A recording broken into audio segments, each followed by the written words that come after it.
Hey, what's going on YouTube? So today we're going to do a pretty simple maintenance item on the S4. I know it's been about a week or so since I haven't put a video up, but I'm going to have a few up this weekend. It's going to be a big weekend. I'm trying to get the car ready for NorCal Euro versus Southern California Euro. It's a very big car show and it's being held at Buttonwillow Raceway down kind of near Bakersfield off of Highway 5. And it's going to be a really cool one. Tomorrow morning we're going to be rolling out with about 10, 15, maybe 20 cars out of San Jose, and we'll get some good video. So let's go over what oil and filter I'm going to be using for the Audi. Normally I use Motul. I'm a big fan of their products. I think that they're really good, but I also get a really good deal on liquid moly. This particular one is 530 Special Tech.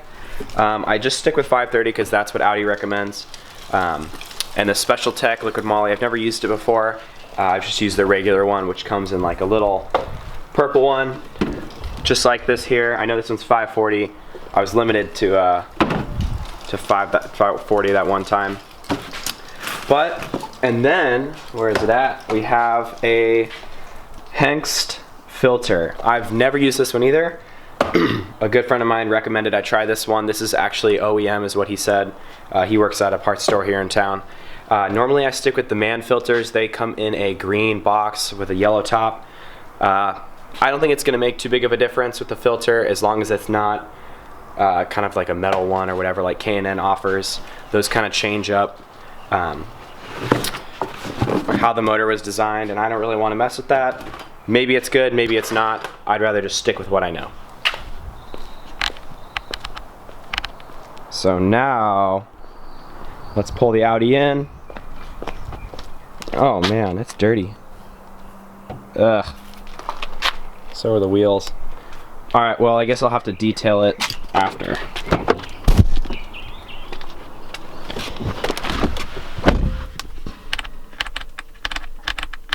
Hello.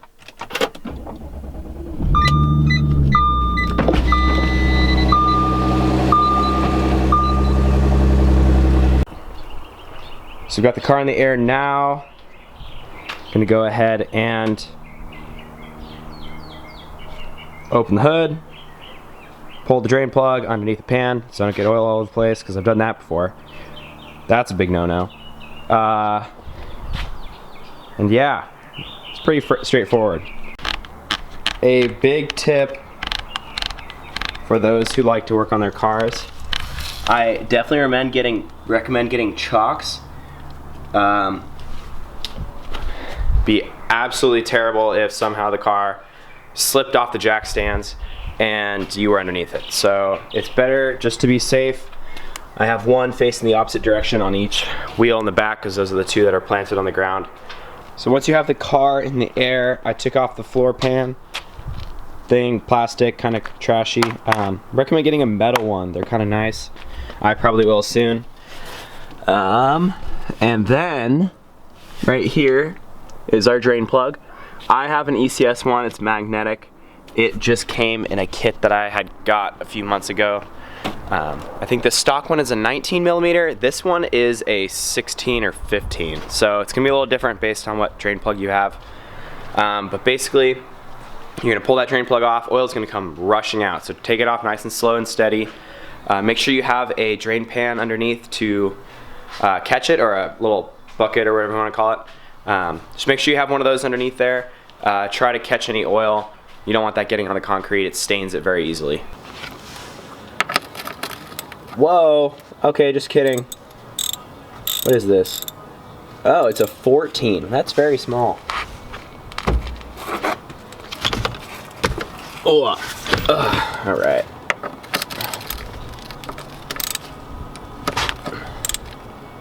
All right, see, there it goes. It's already gonna start dripping. Just barely breaking it. What I like to do, if you kind of have time and you're not really in a rush, I like to just let it kind of sit right there. Oh, maybe a little more. Basically towards the end of all the threads. That way it can kind of drip out a little bit. it's easier if you're not really in a rush. You know, it's kind of windy. Oh God. Yeah, I'm gonna have to raise up this. All right, let's try this again. So, just because of the wind, I feel like it might blow around. So I'm gonna try and get this up in the air a little higher.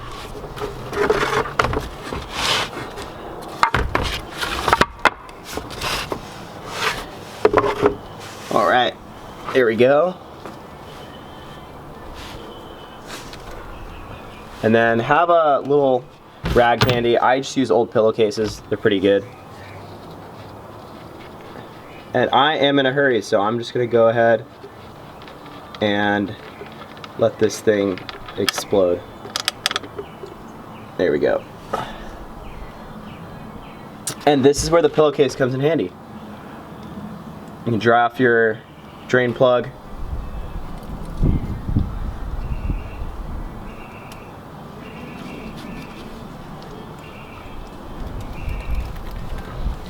And your hands.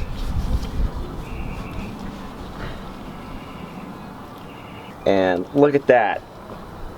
Can't really see it, but good as new. Just gonna put a new washer on there, and then as soon as this is done draining, I can plug it back up. So the next thing that we can do while that's draining down below is we can remove the oil filter housing right here. It's pretty secure, even though it says it's only on there, what, 2.5 Newton meters. That's really not much. It's probably on there like twice that or more.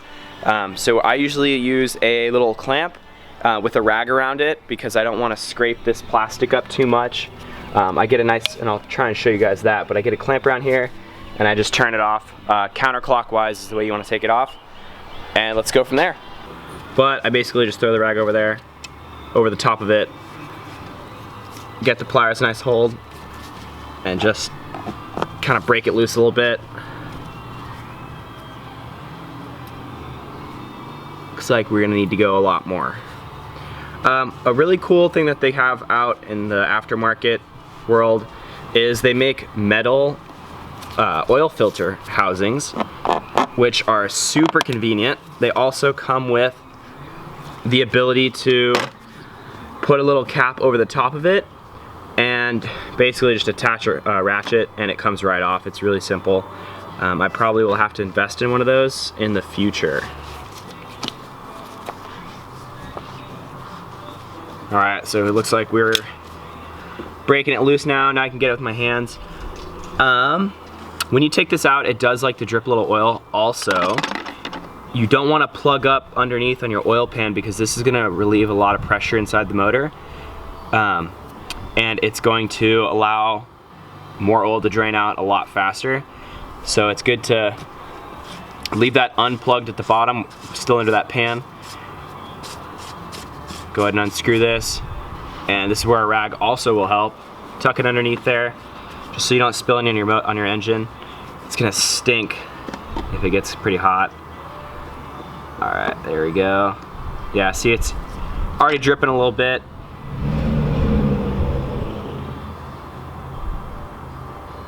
Kind of a significant drip, actually.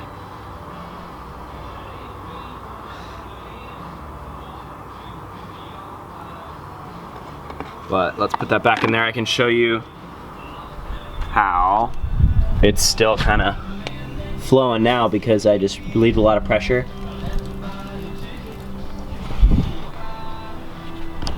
So I'm gonna go ahead and speed up this process a little bit. I'm gonna go ahead and take that off, put the new filter on, put that back on, and just fill up the oil and walk you guys through that pretty quick. Good bit of information. Inside this little cap here where the oil filter was, lies this kind of ring around.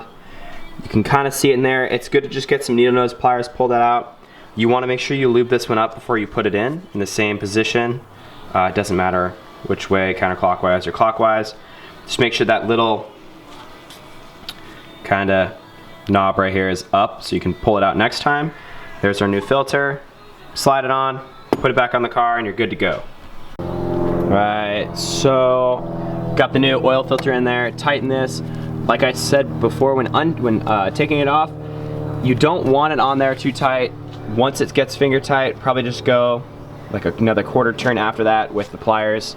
Put that back on. It's good to go up there. And now we can go ahead and put the drain plug back in a minute here. It's still kind of flowing, so I'm just gonna let this go.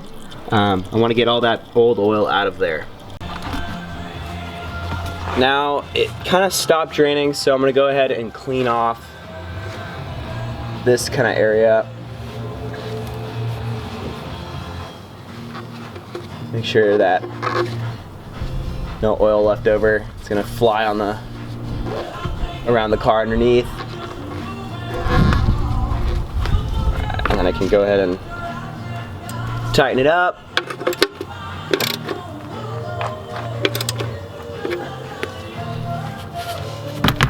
And just wipe it off again.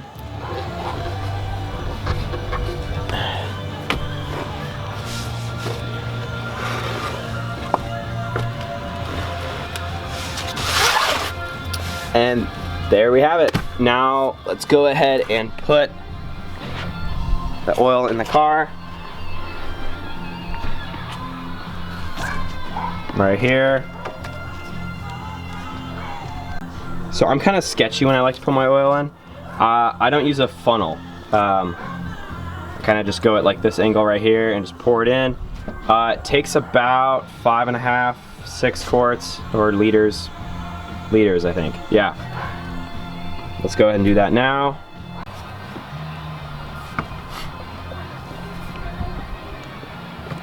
I guess it helps to take the cap off first.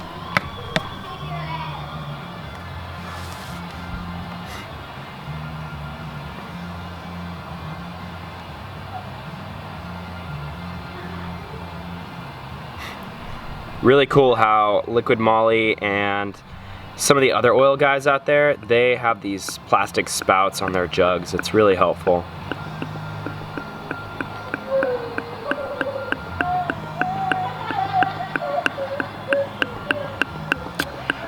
One thing though I can mention about this car, there is no, I guess you could say, mechanical dipstick.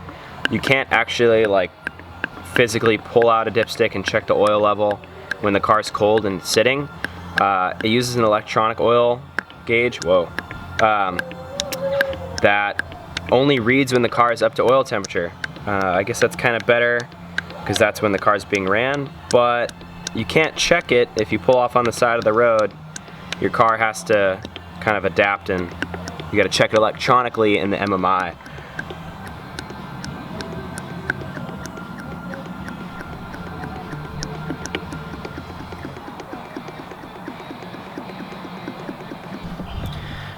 Yeah, so the B8 S4 takes 6.2 liters of oil, or is it, maybe it's 6.3, somewhere around there, and I think it's either like just under 7 quarts if you were to compare it. Whoa, we're getting some wind.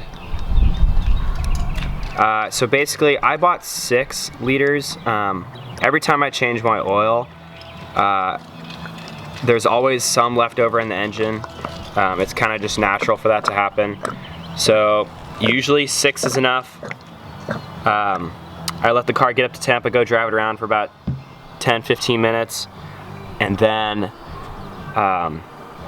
once I get that electronic reading up and I see that I'm, you know, a little low, I'll go buy another liter or another quart, and I'll just top it off.